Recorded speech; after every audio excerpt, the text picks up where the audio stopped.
Good evening and welcome to Scotland at 7 on Tuesday, the 22nd of March. My name is Maggie Lennon. I don't have a guest joining me down the line or in the studio tonight, and so I'll just be reviewing the day's headlines and main stories. The latest from Ukraine on day 27 of the war. The Ukrainian military has claimed that Russian forces have stockpiles of ammunition and food that will last for no more than 3 days in its operational report this morning.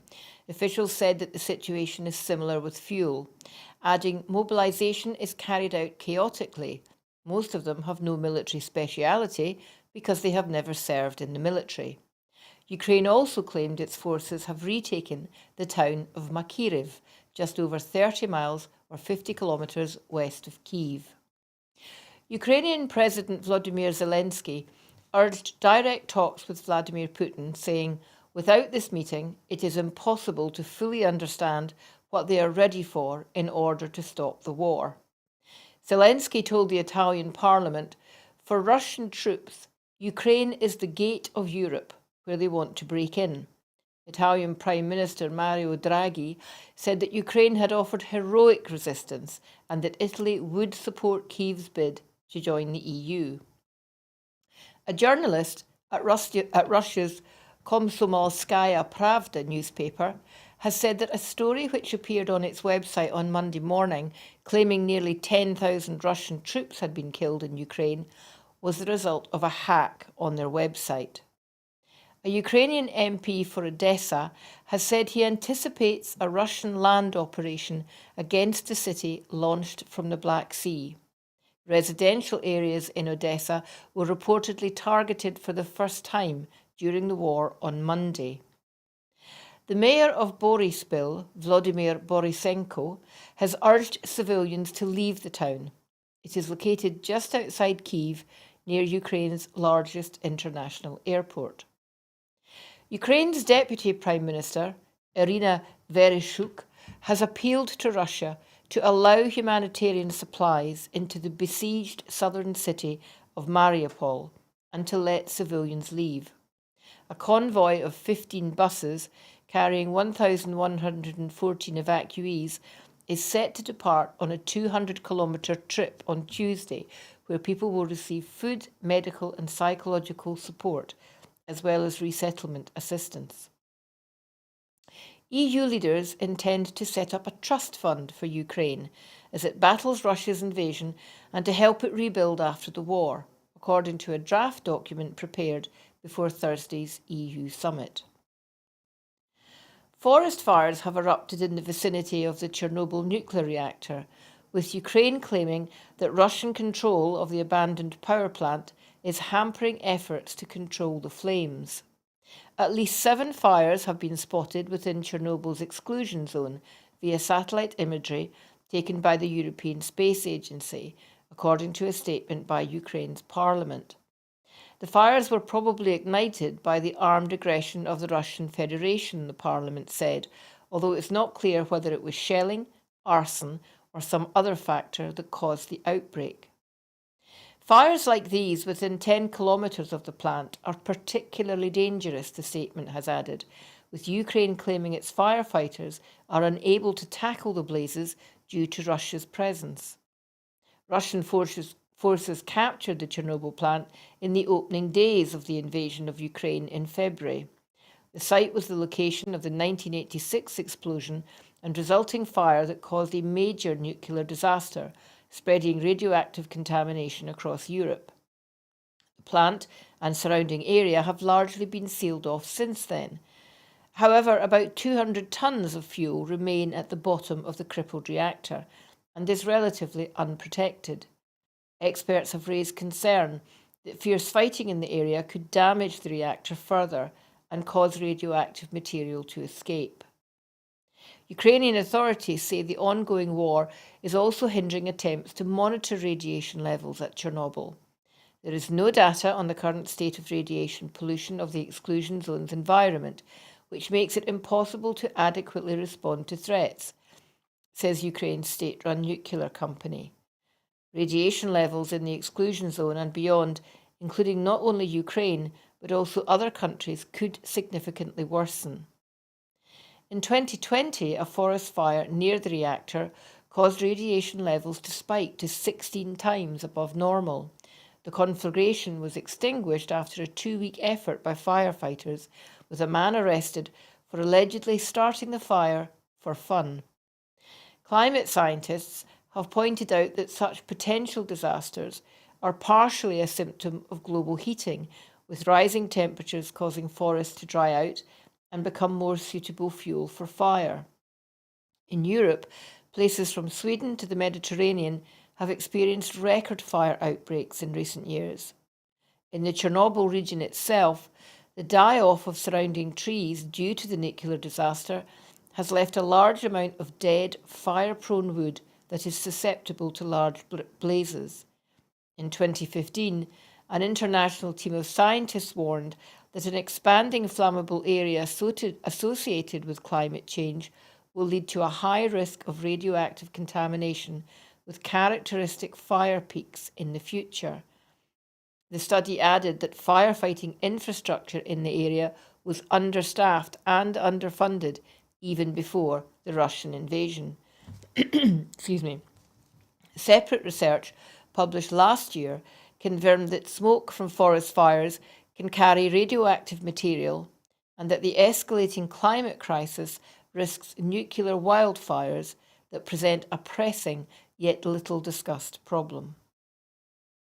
A second super yacht linked to Russian billionaire Roman Abramovich docked in a Turkish resort today, and sources familiar with the discussions said that he and other wealthy Russians were looking to invest in Turkey given the sanctions elsewhere. Western governments have targeted Abramovich and several other Russian oligarchs with sanctions as they seek to isolate President Vladimir Putin and his allies over Moscow's invasion of Ukraine. While strongly criticising the invasion, Turkey has said it opposes sanctions imposed by its NATO allies on principle. That could set it up as a possible safe haven for Russians seeking to make investments and preserve assets. Eclipse, which is one of the world's biggest yachts at 162.5 metres, docked in the resort of Marmaris in southwest Turkey after skirting Greek islands, according to tracking data. It sails under a Bermuda flag. The vessel is reported to have 2 helipads, 9 decks, a swimming pool, and built-in missile defences. Solaris, another super yacht linked to Abramovich, arrived a day earlier in the resort of Bodrum, some 50 miles away, after having also avoided the waters of European Union countries that have sanctioned the oligarchs. There are among a string of yachts owned by Abramovich, according to reports in luxury goods publications Super Yacht Fan, Super Yacht, and Forbes. Abramovich, the owner of Chelsea Football Club, was in Istanbul briefly last week, according to flight tracking data. There was no indication he was aboard either yacht. The Foreign and Interior Ministries did not immediately comment on whether Western governments had requested that Turkey seize sanctioned assets. Last week, the banking regulator told Reuters it was monitoring sanctions applied on Russia but had not instructed banks to limit citizens of any country. A small group of people on a motorboat protested in front of the Solaris as it docked, holding Ukrainian flags emblazoned with the words "No War." Footage shared by the Expat Association Ukrainians in Bodrum showed. With the arrival of Eclipse and Solaris, Abramovich has for now stationed upwards of $1.2 billion of his fortune in Turkey, with each vessel estimated to be worth $600 million or more. Russian-linked yachts are stuck in several countries, including Italy, Spain, and Germany. Sanctions are delicate for Turkey, which has close trade and diplomatic links with both Russia and Ukraine. Critics of President Erdogan's government have said the balancing act could leave it vulnerable internationally. The European Union aims to establish a trust fund for Ukraine while it battles Russia's invasion and rebuilds afterwards, as the country's President Volodymyr Zelensky told Italy's parliament his people were clinging to survival. Leaders from EU will gather in Brussels on Thursday to discuss its response to Moscow's onslaught on Ukraine, including a longer-term financial support mechanism beyond the €1.2 billion in emergency funding which has already been agreed. According to a draft document seen by Agence France-Presse, the EU will commit to provide support to the Ukrainian government for its immediate needs and, once the Russian onslaught has ceased, for the reconstruction of a democratic Ukraine. The document did not provide details on the size of the Ukraine Solidarity Trust Fund or how it might work, but it said the European Council expected preparations to start without delay and would call on international conference to raise the cash. President Biden is also due to travel to Brussels this week for NATO and G7 talks to discuss further action, including tighter sanctions on Russia. Biden discussed Moscow's brutal tactics in a call with European leaders on Monday.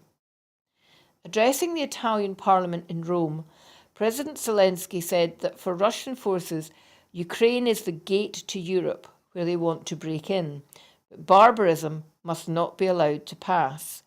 He again called for more help to defeat his country's invaders. Mr. Zelensky warned that one potential consequence of the war was famine that is approaching for some countries. Ukraine had always been one of the largest food exporters, he said, but how can we sow crops under the strikes of Russian artillery?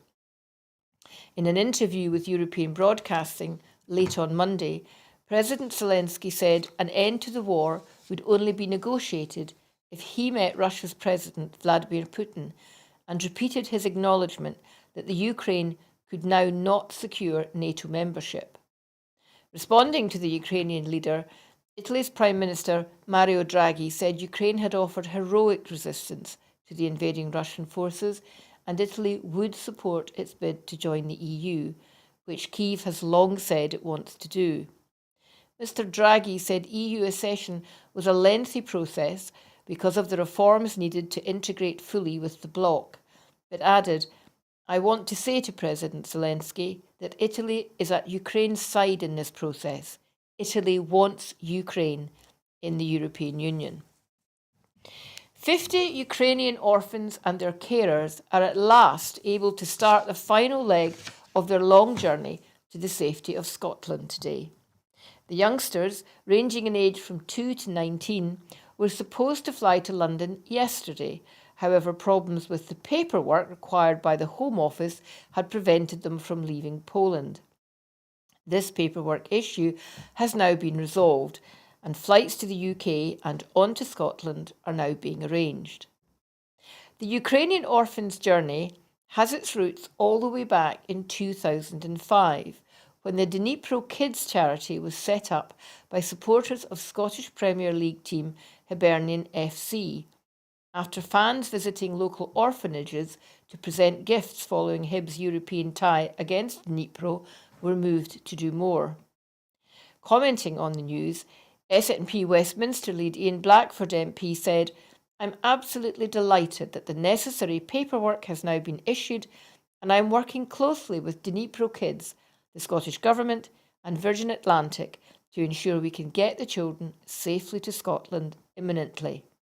The priority through all of this is the safety and well-being of the children, and this paperwork should be the final piece of the jigsaw they have been waiting for. I hope we can now ensure that they will soon be warmly welcomed to sanctuary in Scotland without any further delay." Dnipro Kids Chair Stephen Carr, who led the evacuation effort from Lviv in Ukraine and Poland, said, "I'm over the moon that it now seems we can finally bring the Dnipro kids to sanctuary in Scotland. This is a huge relief, and I'm thankful to all involved in reaching this breakthrough. We've known these children and their carers for many years, and I'm looking forward to bringing them back to Scotland where they can finally get the peace and security that they need." The SNP Westminster Defence spokesperson has welcomed the launch of a new international network of parliamentarians to support Ukraine following Russia's brutal invasion of the country. The United for Ukraine, or U4U, network brings together over 110 members of parliaments from 28 countries that are working to support Ukraine both at home and on an international level. The cross-party, cross-country group consists of European and transatlantic MPs and MEPs and will aim to pursue joint political action on EU institutional and EU member state level, as well as across the democratic Western world, to effectively promote important ideas, actions and projects, to exchange information and to engage in broad public lobbying activities in support of Ukraine. The SNP's Stuart MacDonald MP, who is one of the founding members of the network, urged parliamentarians to use the platform to ensure that our warm words on Ukraine translate into action. Commenting, the SNP's defence spokesman Stuart MacDonald MP said, "The devastating war in Ukraine demands a united front from the international community to oppose, isolate and punish Putin's regime for its abhorrent actions. I'm delighted to be at the launch of the United for Ukraine network, which aims to bring together members of parliament from 28 countries to coordinate and strengthen support for our Ukrainian partners. I welcome the unity in our solidarity and support for Ukraine in the UK, but it's clear that we must see a concerted effort on an international level to pressure Putin further and to ensure that our warm words on Ukraine translate into action. The new cross-party, cross-country group will play a crucial role in acting as an international platform for policymakers to discuss and develop initiatives, and I look forward to working with international colleagues from parliaments around the world to see what steps we can take to oppose Putin and support our allies in the Ukraine." The SNP has warned that the Nationality and Borders Bill, dubbed the Anti-Refugee Bill, will lead to more suffering and people putting their lives at risk, and demanded the UK government to scrap it immediately. The widely criticised bill came back to the House of Commons this afternoon to consider the Lords' amendments. Opposition MPs have been opposing it as it's being voted on this evening. The bill has been slammed by a raft of charities in Scotland, including the Scottish Refugee Council, the British Red Cross, Bridges Programmes, Rape Crisis Scotland and Scottish Women's Aid, who have branded the legislation anti-survivor, anti-refugee and anti-safety. In a joint letter, the organisations go on to say the bill will kill and leave people to suffer. Speaking ahead of the debate today, the SNP's Home Affairs spokesperson, Stuart MacDonald MP, said, "The proposals at the heart of this bill are appalling, and the subsequent displacement of people from Myanmar, Afghanistan and now Ukraine highlight as never before how utterly out of touch with reality this UK government is. The Anti-Refugee Nationality and Borders Bill is nothing less than a full frontal assault on the UK's international obligations, including the Refugee Convention." While humanitarian crises continue across the world, the Tories are essentially ripping up a convention that is there to provide sanctuary to those fleeing unimaginable horrors.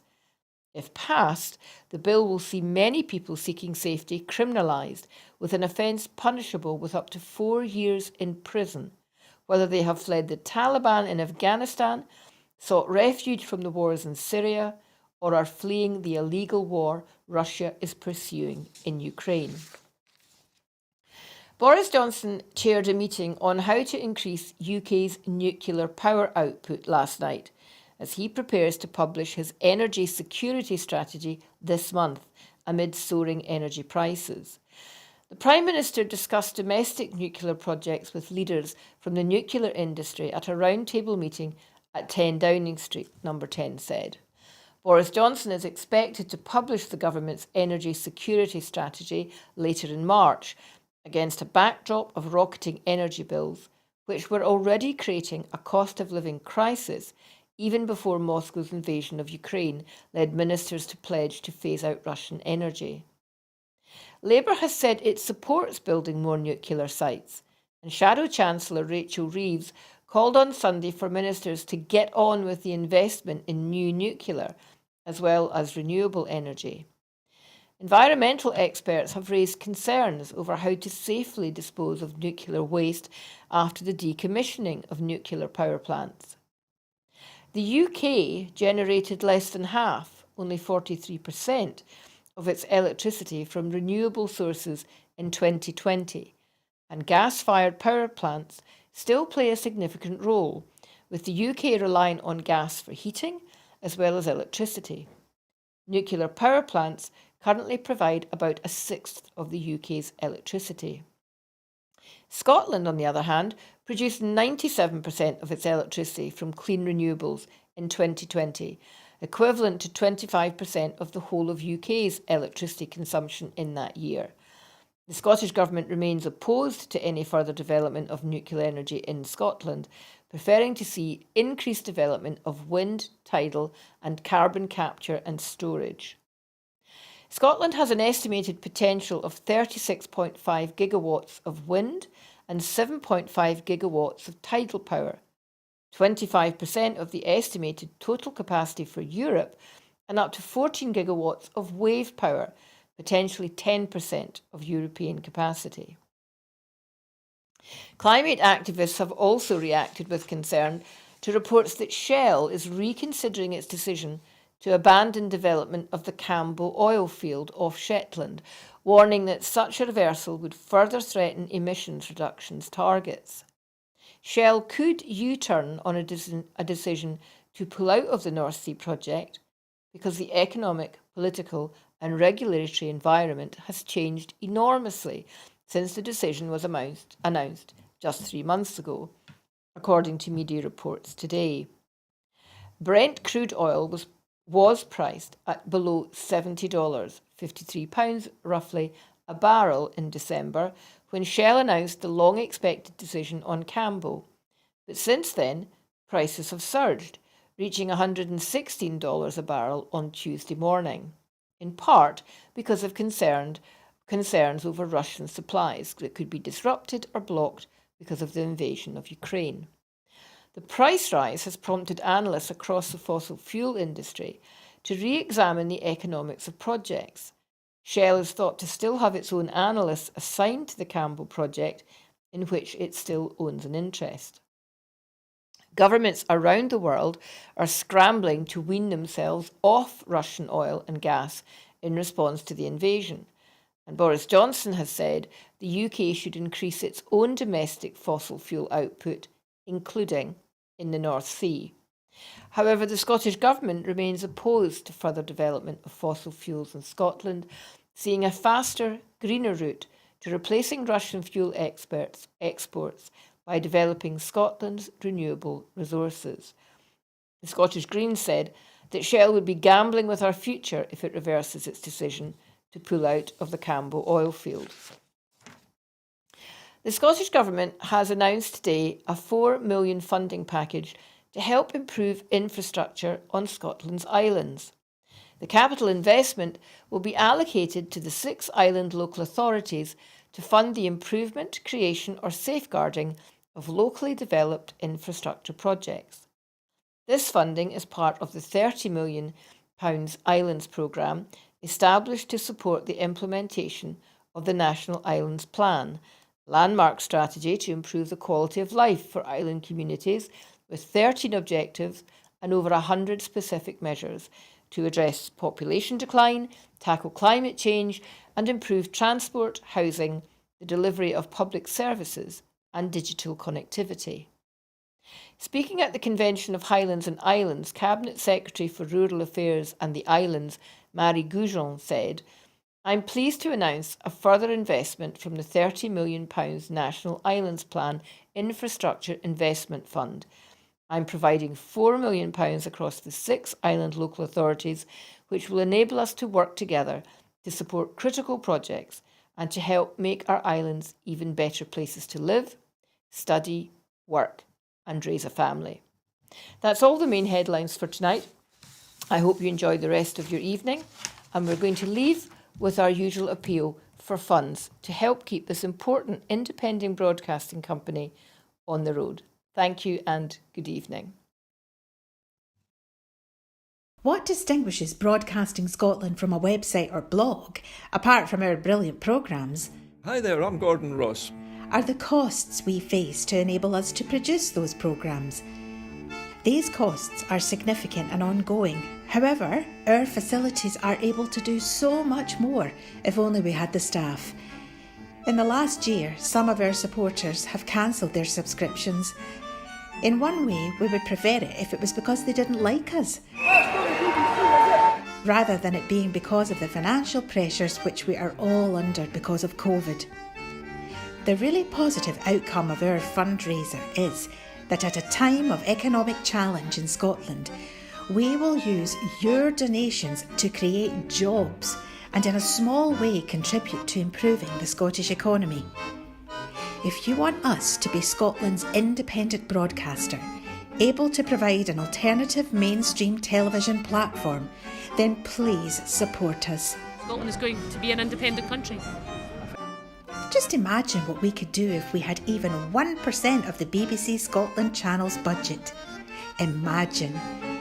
And then please consider turning your imagination into reality. Please support us if you can afford it.